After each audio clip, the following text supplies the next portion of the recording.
그래서 오늘 어떤 또 관심주 가지고 오셨는지 바로 한번 열어보겠습니다. 네. 오늘 종목 같은 경우는 원전 관련된 종목을 말씀드리려고 합니다. 종목은 우리 두산에너빌리티예요. 네, 우리 두산에너빌리티 네, 네네. 좋아하시나 봐요. 네, 네. 원전 관련된 부분은 좀 기조를 강하게 가져가야 우리도 여기에서 패권을 쥐고 갈 수 있다라는 생각이 들고 과거에 소형 모듈 원전과 유사한 스마트 원전이라는 부분을 진행을 하다가 이슈가 있다 보니까 중단이 되었어요. 근데 기술력은 입증이 되었다 보니까 두산에너빌리티 같은 경우는 두 가지 사업이 주목이 될 수 있습니다. 원전 주기기 파트는 미국의 뉴스케일 파워라는 소형 모듈 원전사로 납품이 진행되게 되고요.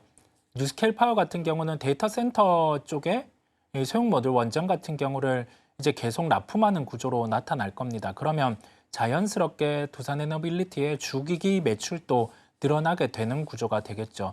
그다음에 가스 터빈이라는 부분은 원래는 우리나라가 개발을 하지 못했어요.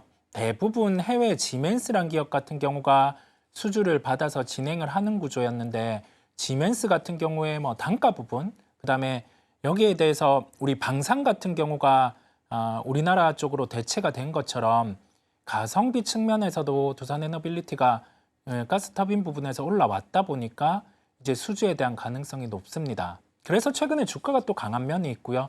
에너지 패러다임의 중심 같은 경우 LNG와 원전임을 짚고 갔고 그 중심에 두산에너빌리티는 LNG 파트 같은 경우는 가스터빈, 원전 파트 같은 경우는 아까 말씀드린 주기기 파트 같은 경우에서 활약을 볼 가능성이 높겠습니다. 그러니까 지금의 에너지 패러다임 안에 모두 다 해당이 된다라고 볼 수 있을 것 같습니다.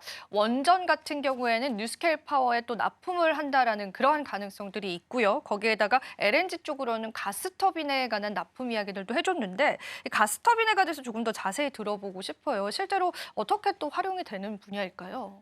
우리가 보통 발전기라는 면을 쉽게 보면 거기에서 발전기의 발전을 효율적으로 하기 위해서 핵심이 되는 부품입니다. 그래서 이것은 보통 해외 쪽 같은 경우가 중심이 되었던 이유가 매출이 그만큼 크기 때문이고 진입 장벽의 기술 난이도가 높기 때문인데요. 그래서 두산에너빌리티 같은 경우가 과연 이걸 언제 국산화하는지가 포인트였어요. 매출 부분에서 한 10조 정도 매출이 연간으로 일어난다라고 하면 2, 3조 같은 경우는 더해질 수 있기 때문이고 본계약에 대해서는 장기 계약 형태로 나타나기 때문에 이 부분의 수주 같은 경우가 한 번 나타나면 지속되는 특성이 있습니다. 그래서 가스터빈 같은 경우는 한 번의 수주가 일으켜진다라고 하면 그 수주 같은 경우는 단발성으로 끝나는 게 아니라 프로젝트의 중동에 들어갔다라고 하면 이제 기타 타 프로젝트 같은 경우도 가스터빈을 국산화하는 쪽을 택할 가능성이 높아요. 국산화라고 하면 우리나라 기업을 택한다라는 거겠죠. 그래서 신규 수주가 새롭게 나오는지를 주목해 보시면 되겠습니다. 수주 가능성을 살펴봐야 될 것 같고 또 여기서 우리가 시청자분들의 눈높이에서 궁금하신 부분은 이런 거일 것 같습니다. 두산에너빌리티가 그동안 원전 관련한 대장주다라는 그러한 인식이 굉장히 많았잖아요. 네. 근데 만약에 이번을 계기로 LNG 쪽에 관한 모멘텀들도 받아갈 가능성이 있을지 그런 시장의 반응도는 언제쯤 나오게 될까요?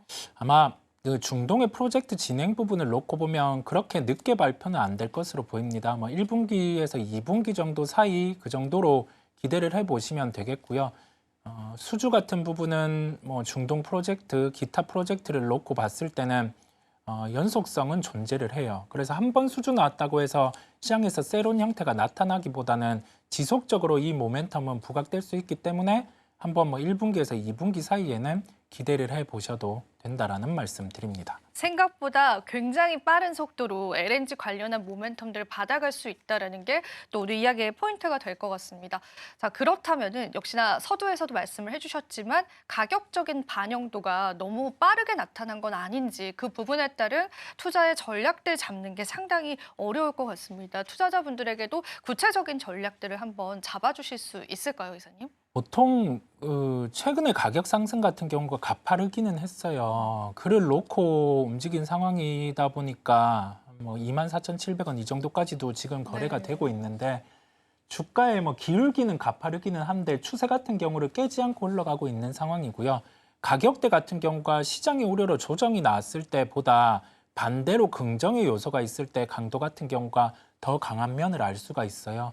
그렇다 보니까 여기에서 접근하는 방법은 기본적으로 뭐 일부 물량 정도는, 왜냐하면 주가가 더 상승할 수 있기 때문에 진입을 하는 거고, 그리고 나서 가격 조정이 최근에 조선주처럼 뭐 고점 대비해서 5에서 10% 정도 나타난다라고 하면 그때는 뭐 본물량 같은 경우도 추가할 수 있음을 열어둡니다. 단기 긍정, 뭐 중장기 긍정이다 보니까 우리가 일부 진입을 하고 추가 상승을 염두에 두는 대응, 그런 부분을 열어둡니다.